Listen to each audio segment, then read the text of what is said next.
Hello guys, welcome back to my channel. We are continuing with the Dissolution journal. Today's topic of discussion is realization expenses.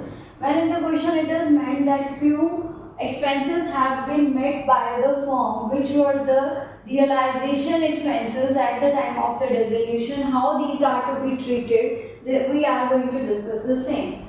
First point is realization expenses were rupees 10,000. In the question it is only given and nothing else is given.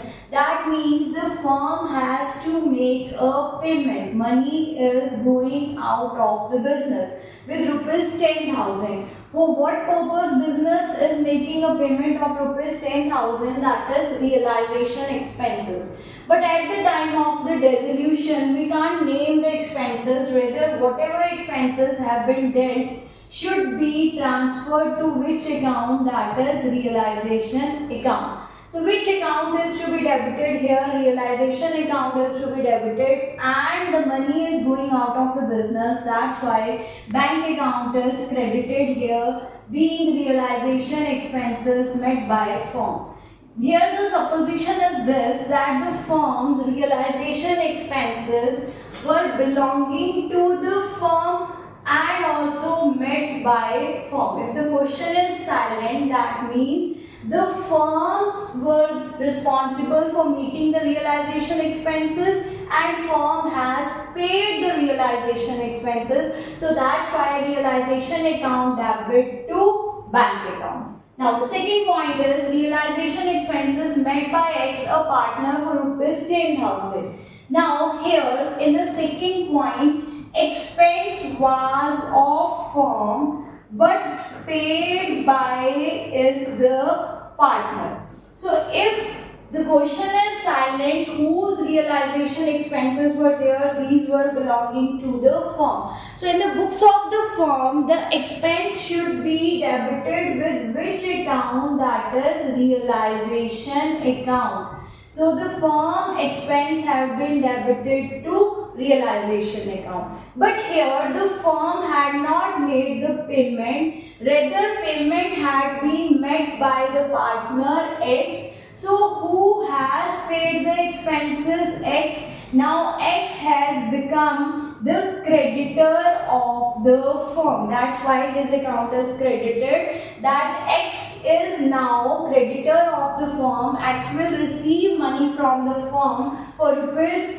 10,000 here because he met the expenses and realization account is debited, being realization expenses met by partner. In both of the first cases, the expense was of the firm, but one case paid by firm, second case paid by partner. Now, X, a partner, was paid remuneration of 11,100 to carry out the dissolution expenses. Now, in the third case, the firm is making responsible X to make the payment. X was paid, X was paid rather than paid. You can write X was X was transferred a remuneration of rupees 11,100 to carry out the dissolution expenses. So now X is the firm's creditor for rupees 11,100 because he was paid remuneration, so he became the creditor of the firm. Firm has to make the payment to X, so X becomes the creditor. For what purpose? For the remuneration purpose at the time of the dissolution. So which account is to be debited at the time of dissolution? That is realization account. And who is to be credited? That is X. So now being remuneration transferred to X capital account. The next point he says me, in this point, dissolution expense of rupees 90,100 paid by X when he was to bear the dissolution expenses. Point says over here that X received a remuneration of rupees 11,100 from the firm to meet the expenses. Here expenses responsibility was of X. X was to bear the dissolution expenses expenses and X paid the dissolution expenses. So meet the expenses and paid the expenses, or you can say borne and paid by X. Who was to bear the expense? X. Who paid it? X. So in the books of the firm, no journal entry would be done for the point of rupees 90,100 being expenses borne and paid by partner himself, because firm has nothing to do with it.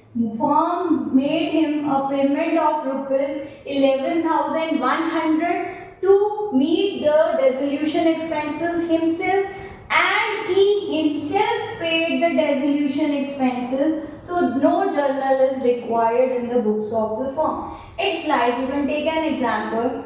If X has to make a payment of his son's school fees and he himself pays his school fees, firm has nothing to do with that, right? So that's why no journal. Now point number 4 is repetition of this point. X, a partner, was transferred remuneration of 11,100 and he was to bear the dissolution expenses, but dissolution expenses of rupees 90,100 were paid by the firm. Here the case has changed. Now fourth part journal entry would be realization account debit to X capital account, same for the transfer of remuneration of rupees 11,100.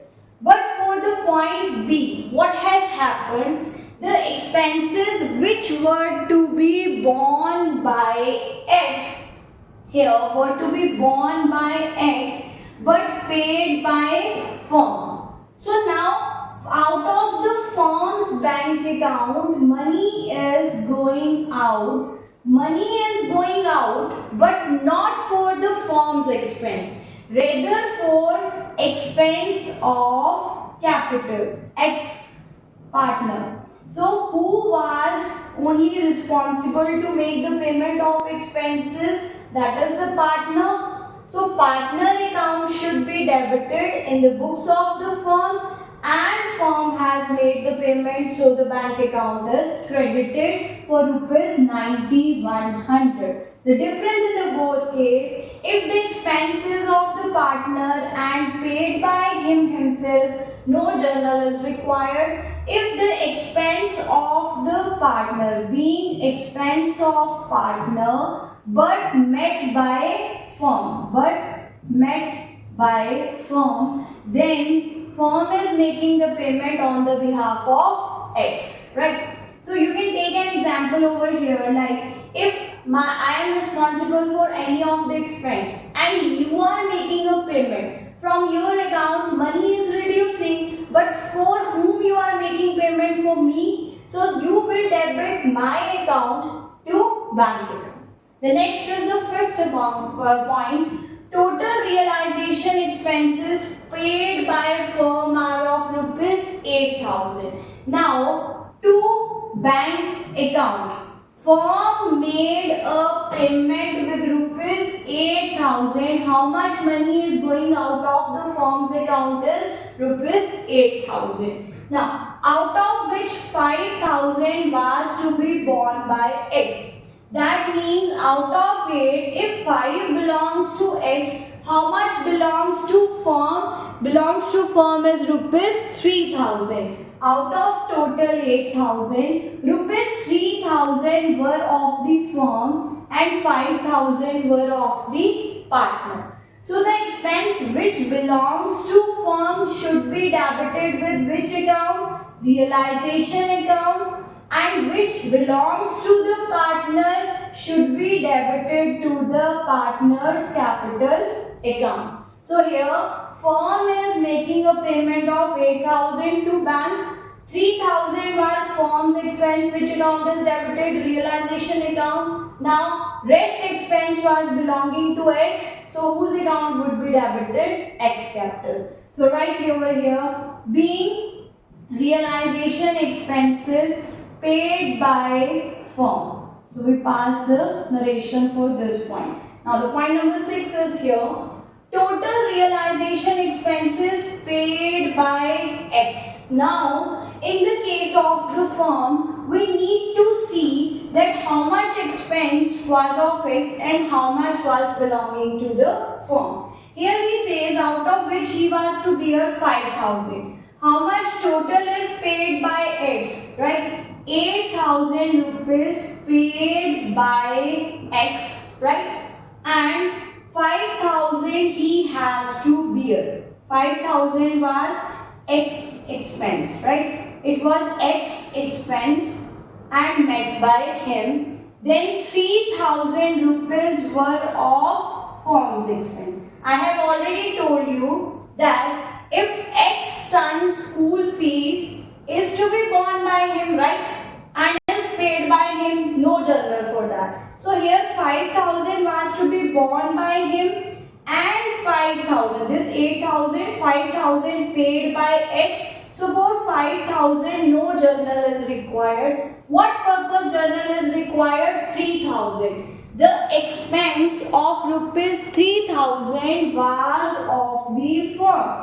So which account is to be debited? Realization account debit. How much expense was there? 3,000. Have the firm paid? No. Who paid? X. So X paid. Which account is to be credited? X capital account is to be credited with rupees 3,000 here.